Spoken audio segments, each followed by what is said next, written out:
करे शिव की दया हो तो करुणा सागर के अनुसार शास्त्र कहता है शिव महापुराण में वही चित्त वृत्ति लगा सकता है जिसके पूर्व के पाप कट चुके हैं।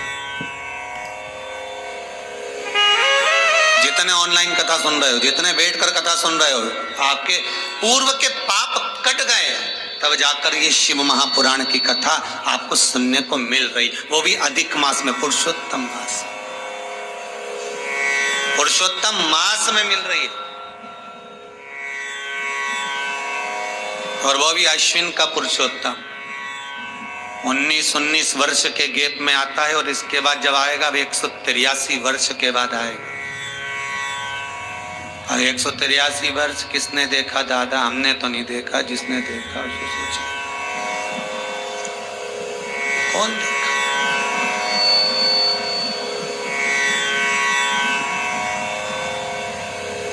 यहाँ तो पल भर का ठिकाना नहीं, एक पल का ठिकाना।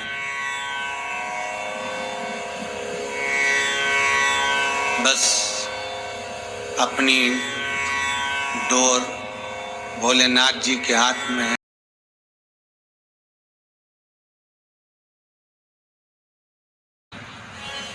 कब यमराज की पतंग उधर से आ गई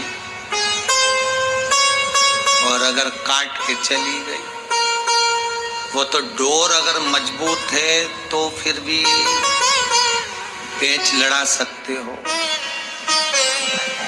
पर अगर डोर ही कमजोर हुई तो दादा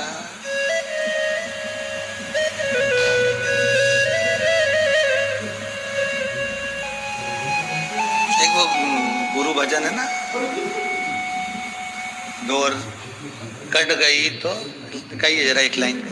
सतगुरु में तेरी पतंग, सतगुरु में तेरी पतंग, हवा बिच उड़ती जावांगी, हवा बिच उड़ती जावांगी, सैया टोर हत्तो छुट्टी नाले टुट्टी जावांगी।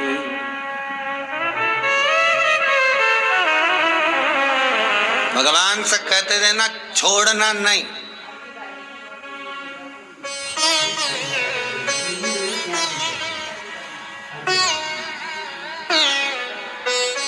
अच्छी खासी उड़ रही है संसार में, यमराज ने पेंचा में लाया और कट गई। कटने के बाद ये पतंग अब ये कट तो गई, अब कहाँ गिरे, बैकुंठ में कि नरक में, पता नहीं कहाँ जाए। पर एक चीज और है, ये कहीं गिरने से पहले अगर किसी ने लूट ली तो ये भी एक चीज है। कोई सतगुरु, कोई संत, कोई महात्मा, कोई जोगी, कोई सन्यासी, कोई तपस्वी, कोई साधक, कोई उपासक, कोई भगत इसको लूट ले वापस, कट गई तो भी पकड़ ली उसने, फिर क्या होगा? दूसरा धागा बांधा जाए, फिर उड़ गई। बस यही है, जब संसार में ऐसा लगने लगे कि उलझ गए हो, दुखी हो, परेशान हो, कष्ट है संसार में बहुत, कोई धन से, कोई वैभव से, कोई सत्ता से, कोई चीजों से, कोई परिवार से, बहुत दुख अगर आपकी जिंदगी में है तो बस ये पतंग को फिर किसी सद्गुरु के हाथ में छोड़ दो, वो खुद उड़ाना जानता है और उड़ा देगा, वो खुद जानता, फिर नहीं सोचता। संसार में चिपकोगे तो परमात्मा तक नहीं पहुंच पाओगे। रोटी बनाने वाली माताएं बहुत अच्छे जानती हैं, जितने लोग कथा सुन रहे हो आप में से माताएं रोटी बनाना जानती हो, तो रोटी बनाते समय आटे को उसन कर तैयार कर कर रोटी डायरेक्ट चकोटी बेलन पर बेल दोगे तो चिपक जाएगी, उसमें पलेथन लगाना पड़ेगा, और पलेथन लगाया तो चकोटी में भी नहीं चिपकेगी, बेलन में भी नहीं चिपकेगी, और फिर अच्छी बढ़िया घूम घूम के बेली जाए। और जिसमें अगर पलेथन नहीं लगा तो वो चिपक गई, जो बिना पलेथन लगाए जो चिपक गई उसको तवे पर डालोगे तो जहां से वो चिपकी है वहां से नहीं फूलेगी, बाकी की सब दूर से फूल जाएगी।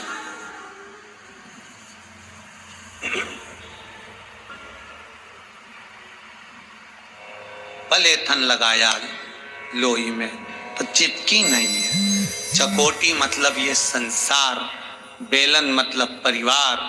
जब परिवार रूपी बेलन से बेले जाओगे, अगर भगवान की कथा का, शिव महापुराण का पलेथन लगा हुआ है तो फिर संसार में चिपक नहीं पाओगे, ये पक्का है, चिपकोगे नहीं।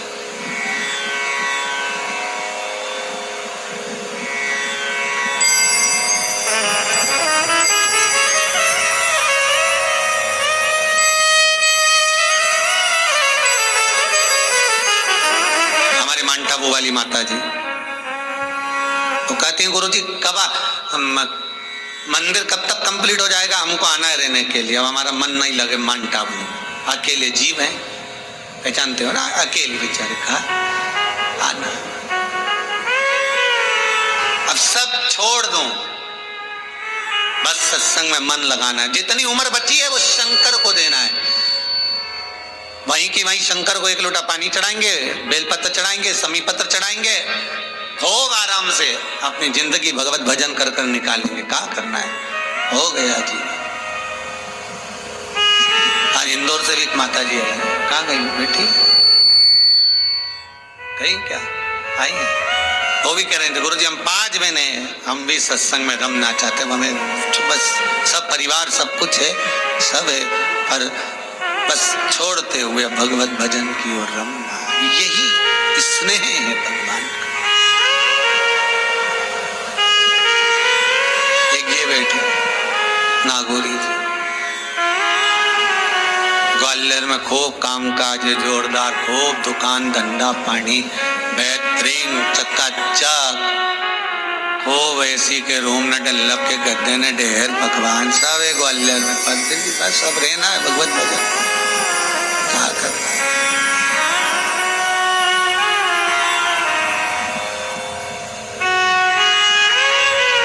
और होना चाहिए, भजन बिना यहाँ रहना मना है, भजन बिना यहाँ खाना मना है।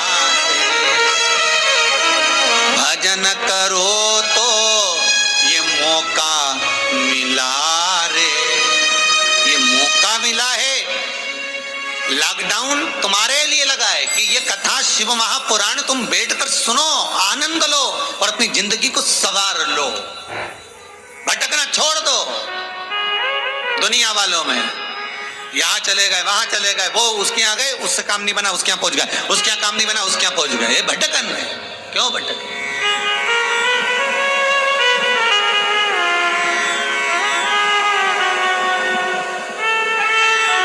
ब्रह्मदेव से भगवान विष्णु ने कहा, ना तो ब्रह्माणी कथा सुन सकती है, ना लक्ष्मी सुन सकती है, ना इंद्राणी सुनेगी, ये नहीं सुन सकती, इनके बस का नहीं है कथा सुनना। जहां पर अभिमत्ता हो वहां कथा नहीं पहुंच सकती, जहां पर अहंकार हो वहां कथा का रसतत्व नहीं हो सकता। छोड़ो इनको, फिर क्या करा जाए? ये लक्ष्मी और सरस्वती, इन दोनों का भाग्य कैसे चेतेगा, कैसे कृपा होगी? तो भगवान विष्णु तुरंत देवऋषि नारद को याद किए, नारद जी के साथ में शंकर जी के सामने खड़े हो गए।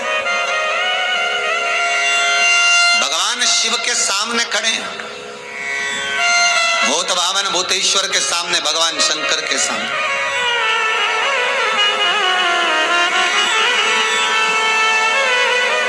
निवेदन करा हाथ जोड़कर, भोलेनाथ कृपा करिए, हर हर महादेव। शिव जी बोले कैसे आना हुआ? भगवान नारायण पधारे हो, ब्रह्मा भी साथ में, देवऋषि नारद भी आए, क्या चाहिए? बस बात इतनी सी है कि ये लक्ष्मी, ब्रह्माणी, इंद्राणी, 33 कोटि देवताओं की जो धर्म पत्नियां हैं, इनका अभिमान समाप्त हो जाए, इनकी अभिमत्ता चली जाए और ये कथा रस तत्व में लग जाए, कथा रस तत्व में समाहित हो जाए।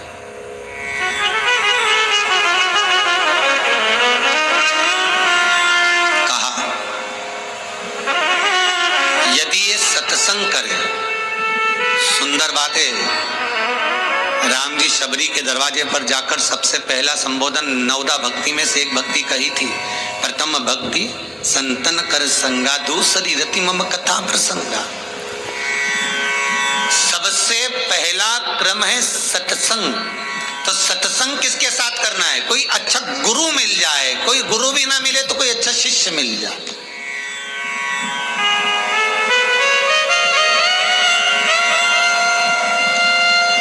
ए जीजियों, जितने भी कथा सुन रही हो बहनों, जरा ध्यान से सुनना।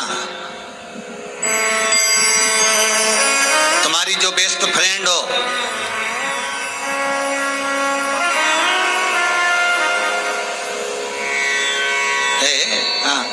जो तुम्हारी बेस्ट फ्रेंड हो,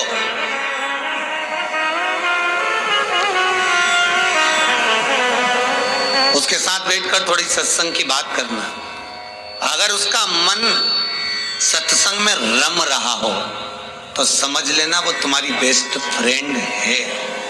और जो बात करते करते बात को फिर कहीं चुगली, निंदा या अपने फैशन शो में या पार्लर में या वहां कहीं वापस मार्ग से विभाजित हो जाए, समझ लेना ये बेस्ट फ्रेंड नहीं है।